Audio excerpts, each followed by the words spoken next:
Turn on, tune in, or miss out.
Good evening and welcome to the Get On It Jackin sessions here on BRAP FM.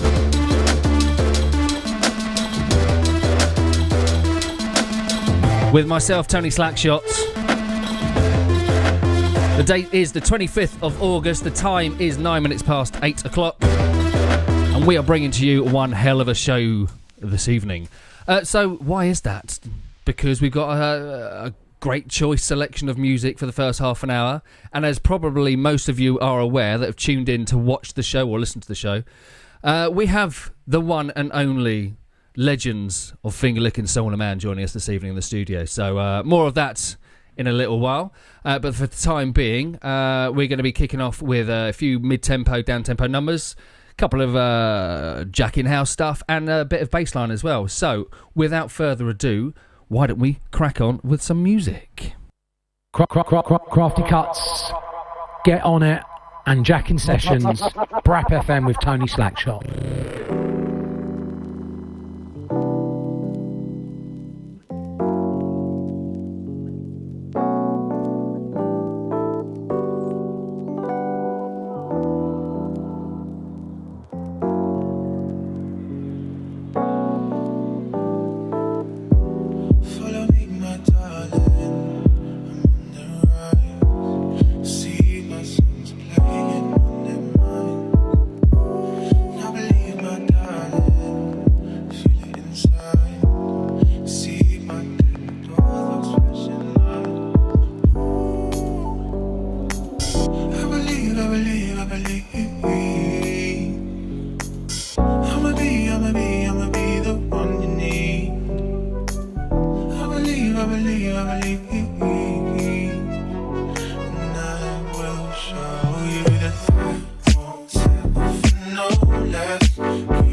I can't hesitate.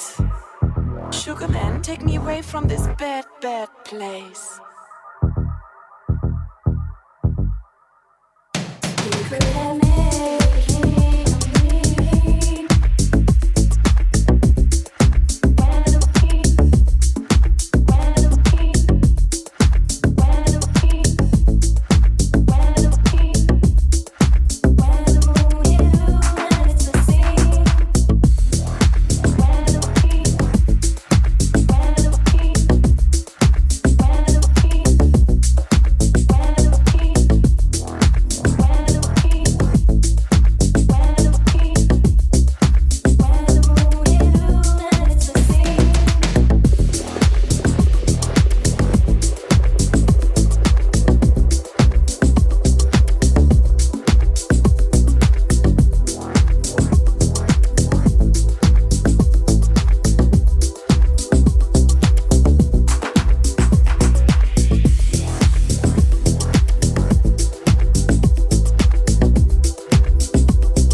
Well, there we go, ladies and gentlemen. A few tunes from myself there for the last 30 minutes. 30 minutes, believe it or not. Yeah, that's flown past pretty quickly. Certainly has for us in the studio anyway, while we're trying to set things up on the fly.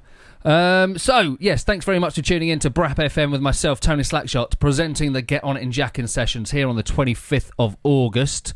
Yeah, if you want to know any of the tunes that I played in the first half hour of the show, I will be updating the Facebook page, probably not this evening as I normally do, but probably leave that till tomorrow. So if you want to know any of the tunes, the track list, etc., get yourselves on the Get On It and Jackin Sessions Facebook page, give us a like and you'll be kept well up to date. So, on to the part of the show that no doubt every single one of you listeners has been waiting for. Yeah, by the way, so there's a few people locked onto the YouTube chat room, so if you want to come and join us and post some questions in there, you're by all means welcome to do so. That's the YouTube. Just look for Get On It Jackin Sessions on YouTube and you'll find us. So I want to say hello to Rich, Funk Thump DJ. Say hello to Residential Nemesis, should have practiced that first, and Dot Bomb. Thanks very much for tuning in, you guys. A couple of these guys from Canada as well. So, anyway, I digress. The next part of the show that you've all been looking forward to, we have the one and only legendary Finger Licking Records creators and DJs and producers, the Soul of Man. Right on, right on, right on, right on, yeah. Right on, right on, right on. On the turntable we have Finger Licking. Can you dig it? Yeah. Now watch it. Are you ready? Watch and I'll show you the story of life. The story of life. The story of life. The story of life. The story of life. The story of life. The story of life. The story of life. The story of life. The soul of man. Now watch him. Now watch him.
So you're probably wondering,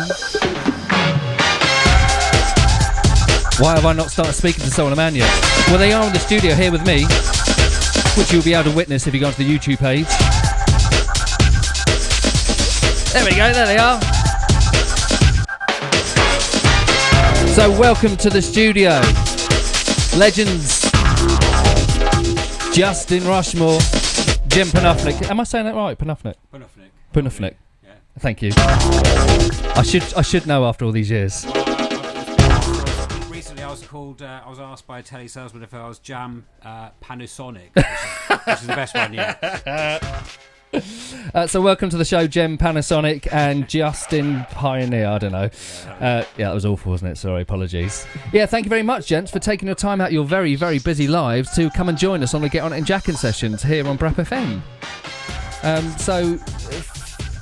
Everyone that's going to be locked on this evening is going to be here to hear you boys, essentially. And we have tempted people on Facebook and Twitter and what have you over the last couple of weeks with potential to ask questions. So if you guys are in the chat room, by all means, fire some questions over to the gents. They're stood here willing and ready to answer. But for the time being, gents, you're here to talk about a couple of things yourselves, obviously, which we'll get onto a little bit later in terms of Soul and Man. And also we want to talk about Finger Lickin, obviously, the legendary world famous breakbeat label. So who wants to take the reins and tell us more about Finger Lickin and where it comes from? Well, where the name comes from, or where the label comes from? Yeah, actually, yeah, I'll tell you where it started with that very track that you just played, Love and Hate, which actually arrived before Finger Lickin and before Soul of Man. In fact, that's where our name Soul of Man came from. A sample from that was my mate Ben, when we were just scratching our heads trying to think what to call ourselves, and he suggested that. So we started with that track, really. We were kind of quite excited by all the different music that was going on at the time. It was such a rich time of music and kind of post super club house and the scruffy big beat era and everything. And so yeah, the track came along. We wanted to try something different. All those beats, really, they were all sort of slowed down jungle beats. And, oh, really? Yeah, that's at the time, you forget. Now you've got sort of sample CDs and plugins and whatever. Finding decent breaks and stuff. We were just sort of scraping the barrel. So production for Soul and Man back in the day was very different to what you'd expect to see now. Well, it certainly was. I mean, that track was done just with one sampler.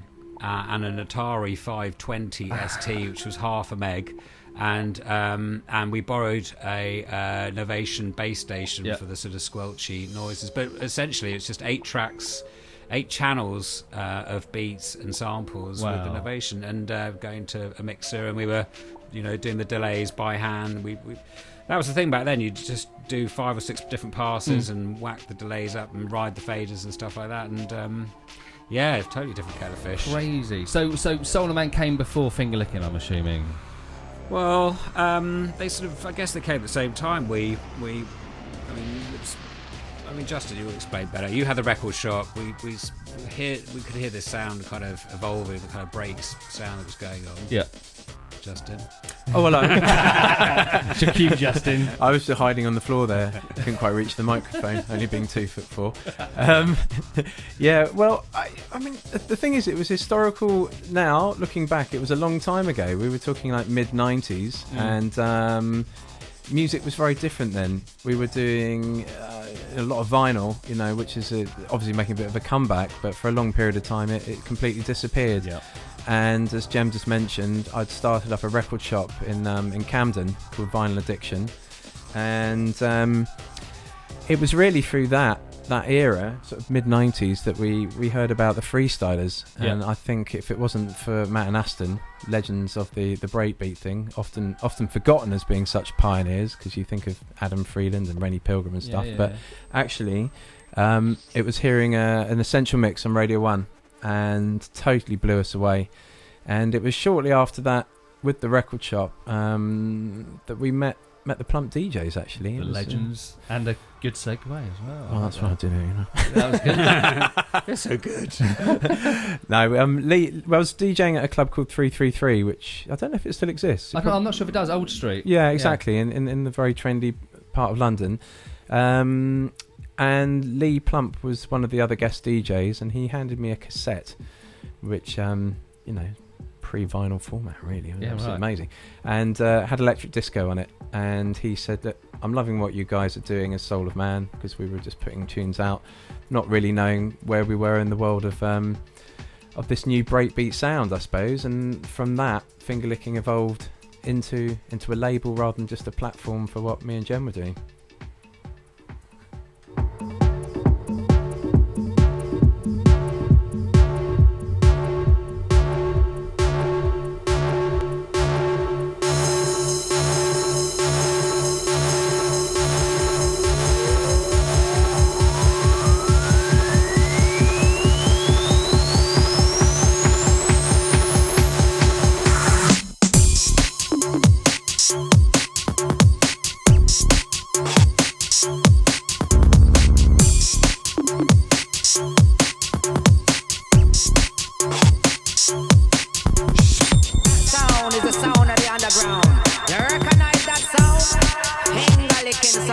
It's finger licking good.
So this is, of course, the Plump DJs, and this is a seminal track in many, many respects, but certainly for you guys, is it not?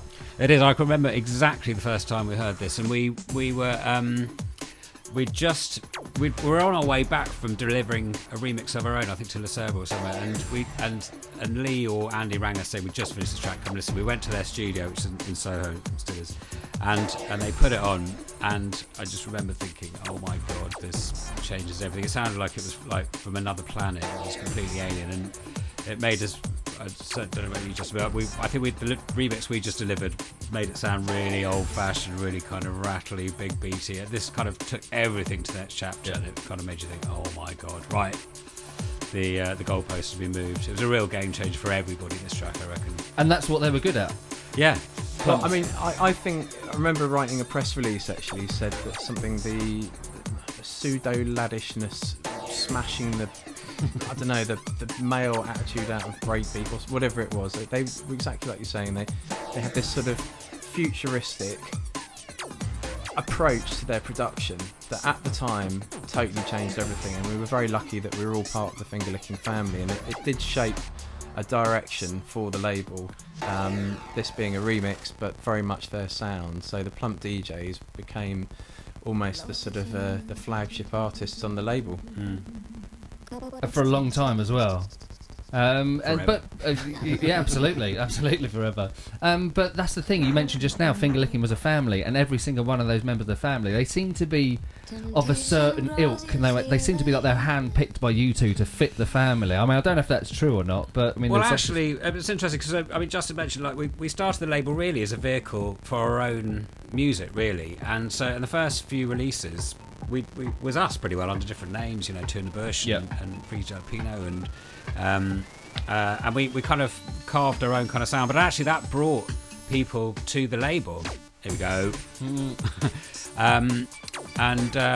So you know, the Plumps approached us, and Slide, and you know, Lee Coombs brought a tape in, and you know, we kind of got to know these people, thanks to the bar and the record shop as well. You know, there was a kind of meeting point for lots of people, but yeah, it was, you know. Well, that's the thing. I mean, also with Finger Licking, it wasn't just about the record shop or the record label or the artist. You also had a bar and a restaurant, which was a great meeting place. I spent many, many drunk hours there as well. I spent too much money there. You would have thought I'd had a few like free drink tokens or anything like that, but no.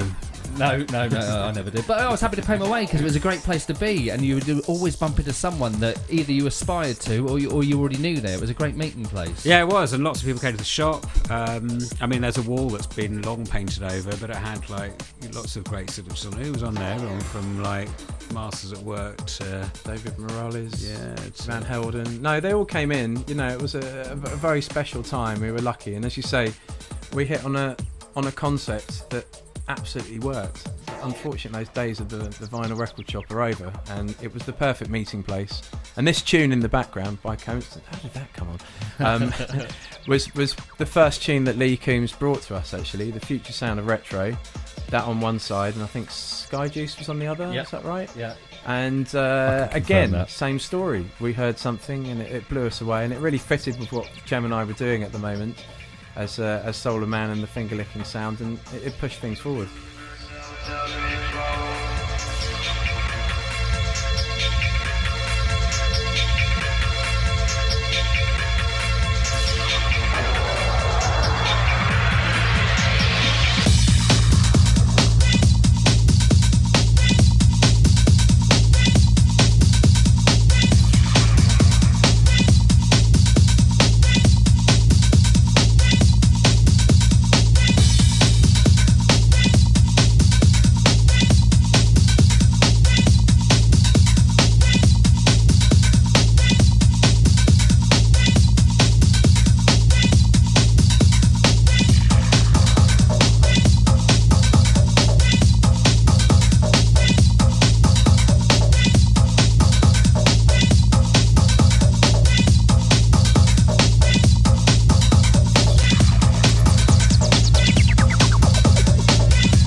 for me, Finger Lickin definitely defines the era with an array of tracks and artists attached to the label, and of course the awards to prove it. But you guys must have known a lot of people also in the industry as well.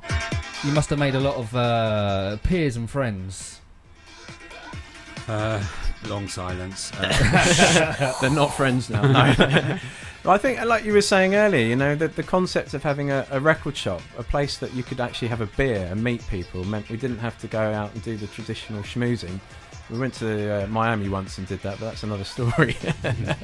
But no, essentially they did come to the record shop because there was a shared interest, and through that we did make a lot of good friends. And it's a bit like being, I don't know, having a school or something where you meet up like a reunion. Yeah. You go on these gigs in various different countries, whether it's in Spain or Australia or wherever it is, on these big tours, and you get to know these people and they become good friends, you know, particularly with the people on the label. But there was a whole family of breakbeat people. Anyone that stood out for you guys that were always there and always about? Well, a lot of them. I mean, like Justice said, I mean, you know, we had many happy tours in Australia, for instance, where we'd be touring with the Freestylers, or we'd be touring with Crafty, or we'd be touring with Freak Nasty, Ready Pilgrim. Yeah, exactly. I mean, all of them really. Yeah, it was a whole era. Yeah, and then you know you spend weeks with these guys, and you know party with them, and you know get to know each other's music, and yeah, like you know it becomes, you know. I miss a lot of these chaps. You don't see them a lot. Like, I can name a few. Here we go. Go on then. Danny McMillan, Christopher Carter, Adam Freeland, Kip Kenobi, Peter Jordan, General Mitty, Evo 9, Hollywood, Michael Hogan, Big League Chew, Cedric Benoit, Phantom Beats, Jimmy Mofo, The Western All-Stars, Stereo 8, Meet Katie, John Jack Smoothie, Coleman Bones, Lee Coons, JDS, The Breakfasters, Sandhoff, Decline, Split Loop, Stanton Warriors, Aquasky, Paul Arnold, Ali B, Elite Force, The Dramatic Twins, Jay Cunning, Hills, DJ Hyper, Tile, Will Saul, The Plump DJs, Circuit Breaker, Atomic Hooligan, Slide, Annie Nightingale, Blim, Hybrid, School of Thought, Maddox, Crafty Cuts, Ski Whip, Rainy Pilgrim, Soul of Man.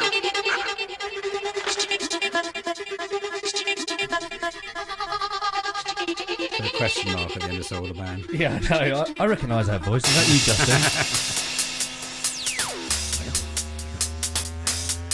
So yeah, there's quite a few names there. What was that, about 2 minutes worth of names? It was 1 minute and 3 seconds precisely. It was funny actually. It was just something we did for a bit of a giggle. I don't remember quite why, but it was on a Milo album where they listed a lot of 80s rock stars, and we thought it'd be funny to do a tribute to the breakbeat heroes of the time. I just happened to find it before we came to do the show, so there you go.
On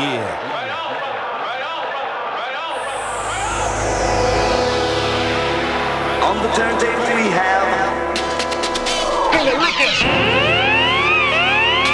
Can you dig it? Yeah. Now what you? Are you ready?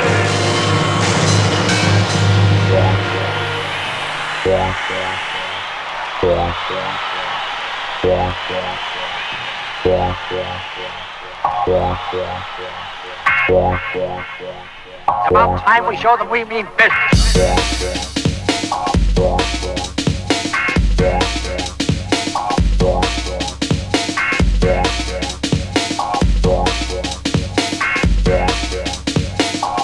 Hey, what are you planning to do?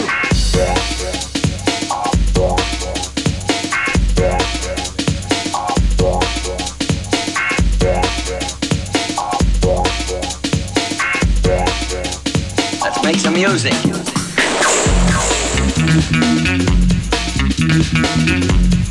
Now, so Finger Lickin' has probably been going, what, almost 20 years now, if not 20 years? You guys must have seen a lot of changes within the industry from start to finish. Tell me more about that. Well, I mean, as you can imagine, the digital age has changed everything immeasurably. I mean, we were joking the other day, the fact that in the olden days, you'd send vinyl out for a start. You can't imagine how much for plastic. promos. Yeah, so it's crazy. The pigeons really struggled. Yeah. No, but seriously, the postman would complain. You'd get these huge chunks of record mailers in the post, and you get a reaction sheet in there, which you would have to fax back.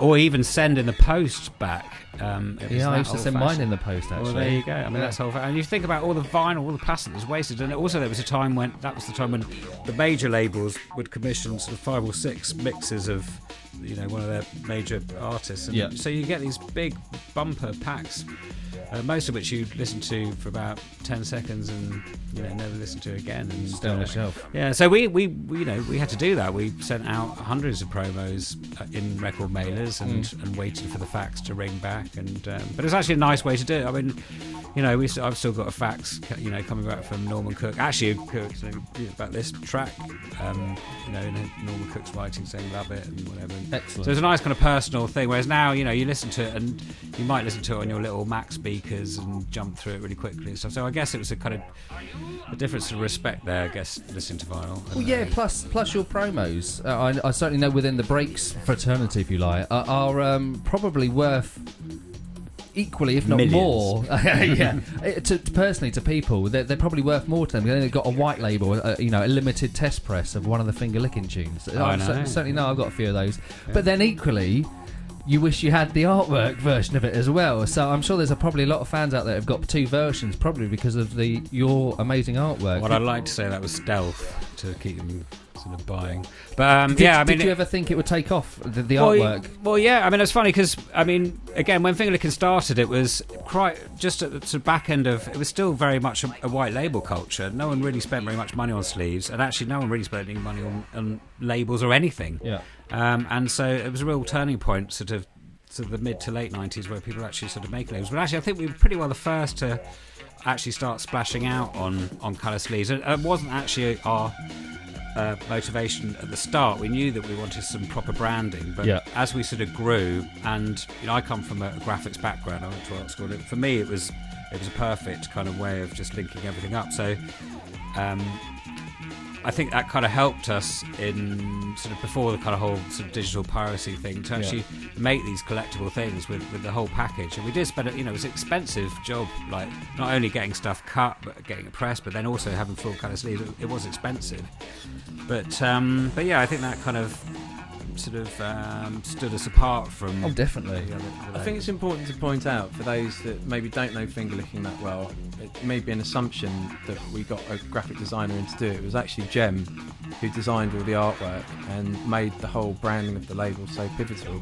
He's the man. Oh, thank you. Absolutely. Well, and Tony is testament to prove it. Yeah. So where's the camera? So I don't know if anyone can see that, but I've basically got Jem's artwork brazened on both of my forearms with my children's name in it because it's just so good. It's just I don't know what it was. I mean, there was you hold up, for example, on the Got in the Wall, you hold up Dirty Walter against Slide, and it's very, very different, and you hold up some of the Dramatic Twin stuff against, but it all stood proud. You go into the shop and you could see it immediately.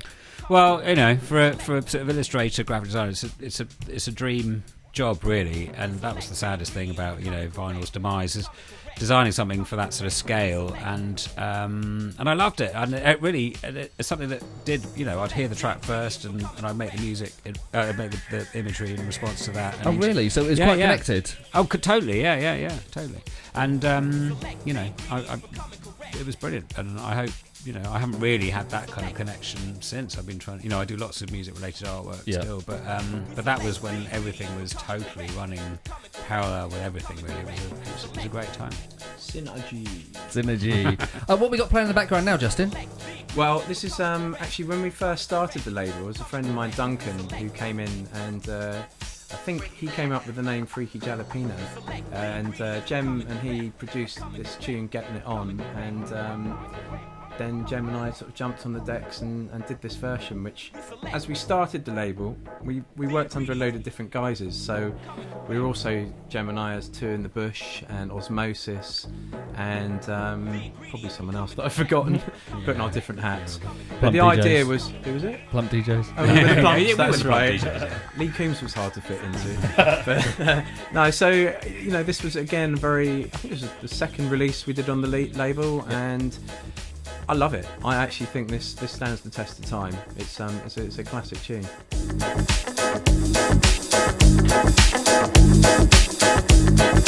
Getting it on. Getting it on. Getting it on. Getting it on.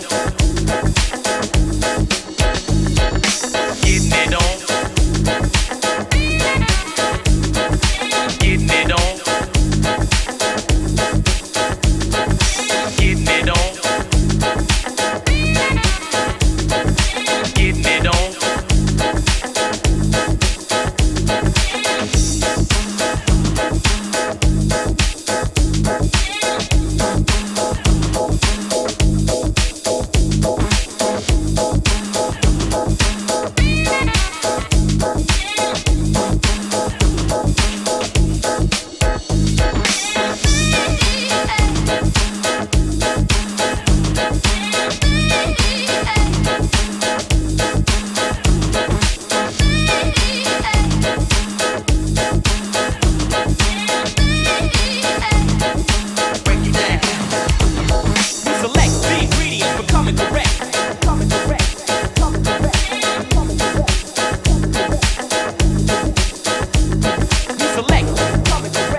These fingers has veins that run straight to the soul of man. The soul of man. The soul of man. The soul of man. The soul of man. The soul of man.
The soul inside of me, that's the only soul I even. The soul of man.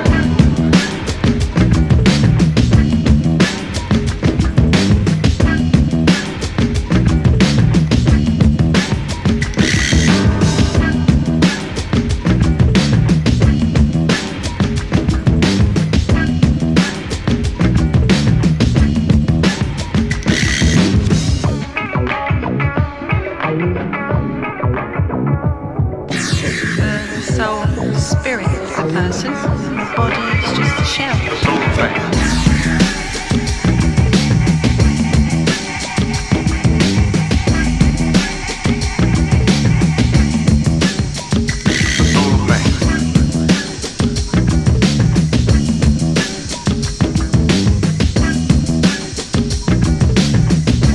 Now there's a question for you. What is the soul of man, and what is this track?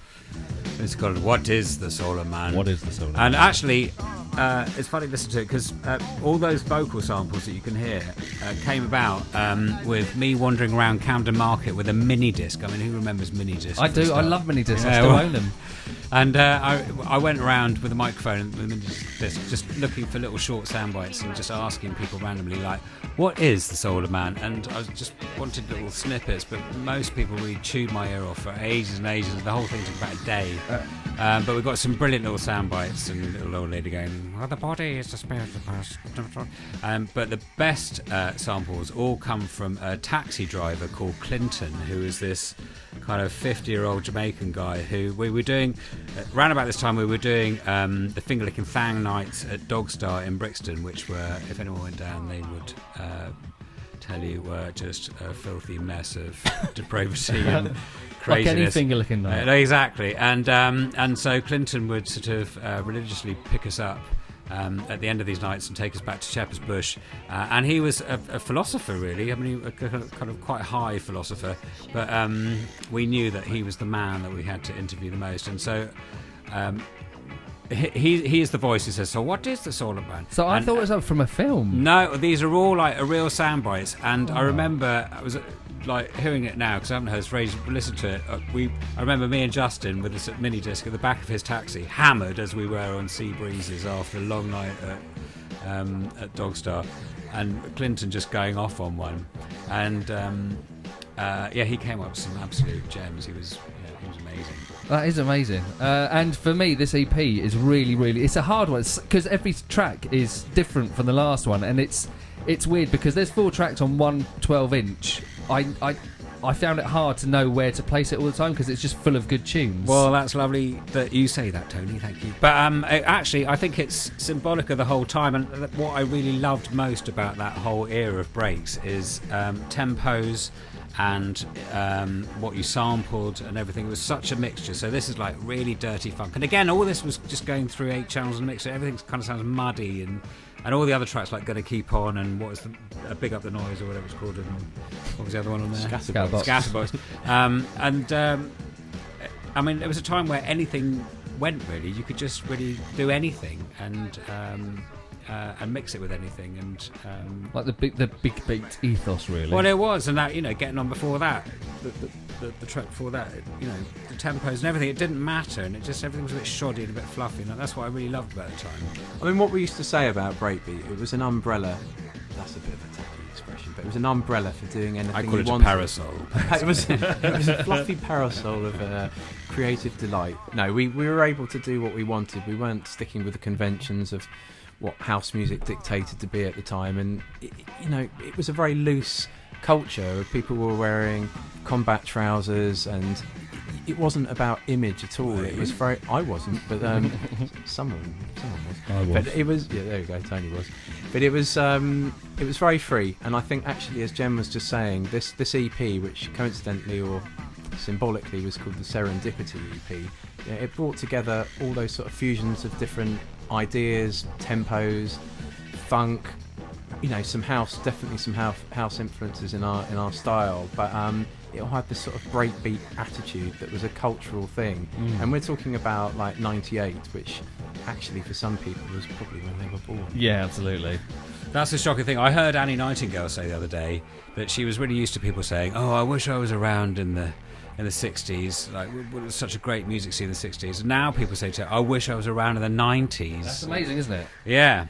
And it's true. I mean, the 90s was an absolutely amazing time for music. I mean, the whole French house thing was just starting with like Super Discount at Saint-Germain and early sort of pre-Daft Punk and all that. And then all the American Masters at Work and Armand Van Helden, and I think, musically, and Chemical Brothers, and then there was Mo Wax and Metalheads, and it was a real explosion. It was just such a great time to get into dance music. It was, a real free-for-all and a really magical time, I reckon. And what we're playing now, is this the Kiss boot, or is it the...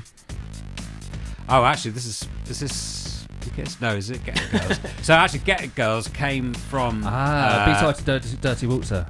No? Yeah, it is. What? It came from Dirty Waltzer? No, it's the B-side of Dirty Waltzer. Oh, yes, it was, sorry. But actually, it came from the Kiss bootleg. I didn't know that. Yeah. But tell them your famous story when we were at Abel's...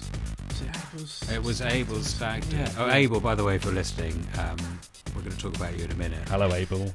Hello, Abel. Hello, Abel. He's the third member. Yeah, so this was the bass line from...